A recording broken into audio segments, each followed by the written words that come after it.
Chef Joe Abuso is the owner of Abuso Catering. He's here this morning to share with us a recipe for homemade cranberry tangerine sauce. Welcome back to Outlook. It's nice to be back. And as you know, I usually just open up the can and dump, but you can make real cranberry sauce. You can make it real. I grew up thinking that cranberry sauce was always a cylindrical thing with little ridges on it. Exactly. As it turns out, you can make it from scratch, and it's a lot better.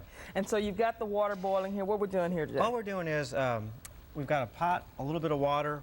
We've got some fresh cranberries, and these are fresh cranberries. They kind of look like, you can see they're kind of hard. Don't eat it because they don't taste very good. Yes. All by themselves. They need. Do you find what section of the grocery store? You can get them. No, that's okay. You can get them. They come in a little container just like this, or in a bag sometime with the fresh vegetables. Okay, fresh vegetables. And they're there anyway. So you can rinse them off a little bit, put them in the water.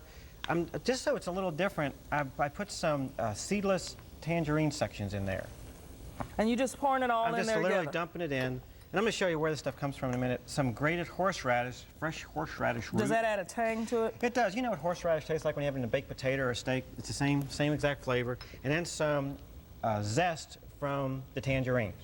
So we're putting that in there all together. Just dumped it in and stirred around a little bit. Okay. And if we could, can we raise that up a little bit? In case it's hot. So they can see it, yeah, because I don't want to burn myself. And, you know. So you have the cranberries, the tangerines, the zest, and some horseradish just boiling away in some water. And we're going to let that go, and you can see the skins are starting to burst. Yeah, they're starting to come open. Right, and when it does that, you just let it go a little bit more. In the meantime, while that's cooking, I'm going to show you, first of all, horseradish root. I don't know if you can see that. Yeah, see, that when you first showed me that, I was like, what is that? See that? There we go. That's what real horseradish looks like. Exactly. It doesn't look like a little jar with white stuff in it. It actually looks like a root like that. But you can buy this also in the produce section. And the benefit to that is that it just tastes a little bit better for your meal, right, Joe? Absolutely. Just like a fresh carrot's going to taste better than a canned carrot, fresh horseradish is going to taste better than canned horseradish. Okay, so that's how you peel horseradish. Just with a carrot peeler. Then you just get a little grater, and you would just like that. What you get. That's how you get what you need for the meal. Exactly, and that's what's actually in there. So how much, if I'm cooking this, do I use like a tablespoon? I don't have the recipe with me. I know it's going to be on the internet, yeah, it's on the website. But it's like a quarter teaspoon or something. Okay, quarter teaspoon for that. Then tangerines. And see, it seemed like it would taste. That's a zester. I know that. I saw that in the grocery store. There you go. There you go. and this is the skin. Rinse it off, wash it off, and then the way you use a zester. I don't know if you can get this. Whoops! It's such a soft skin. You just do that. Okay, but Joe, see, it seems to me that would be really, really tart when you put that in there.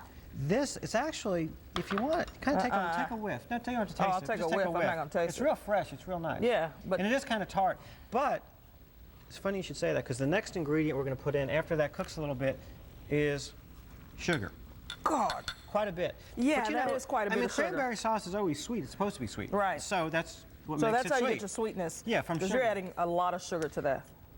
I wouldn't say a lot, but just the right amount. Okay, but just the right amount. It's quite a bit of sugar. So it makes it a little syrupy almost. Exactly. And then we just cook it a little more, let it come to a boil. Can you show them a little bit how yeah, you can see it's thickened up a little bit. It's thickened up a little bit. There's a lot of pectin in the cranberries, which acts as like a natural thickening agent. So you let that come to a boil, shut it off, and you're done. Really? That's all there is to it. And it ends up looking, I don't know if you can see this, the finished product. Right down here. Yeah. There we go. Doesn't it look nice? It's just a whole lot nicer looking than the little cylinder of red jelly. It's kind of like a Jell-O mold when you get out of a can, really. It's the way my mom made it, which is why I think I never really liked cranberry sauce. And that's all there's to it. It comes to a boil, we shut it off, and eventually those tangerines become red, and that's what we see in the bowl. Exactly. As they sit in the syrup a little bit, as it cools off, they'll get red too. And that's really all there is to it.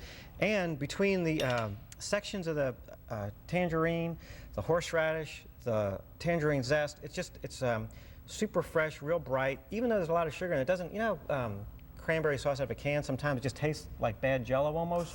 Well, mine's always been good, but okay, I'll take your word for it. Compared to this, it tastes like bad Jell-O. Because this is the original, and this is what you want. Thing. Wonderful, and you can put that on your turkey and dressing or whatever you decide to use. Absolutely. And the one thing, if we have a minute, the only thing I didn't show is the tangerine sections. You just peel the tangerine. You got 30 seconds. 30 seconds, you peel the tangerine. Make sure you get a seedless tangerine, because if you use ones with seeds, no matter how good it tastes, if they break their teeth, that's all they'll talk about. And then you just have little sections, and that's all there is for that. Joe Abuso with Abuso Catering. Thank you very much, sir. As always, it's been a pleasure.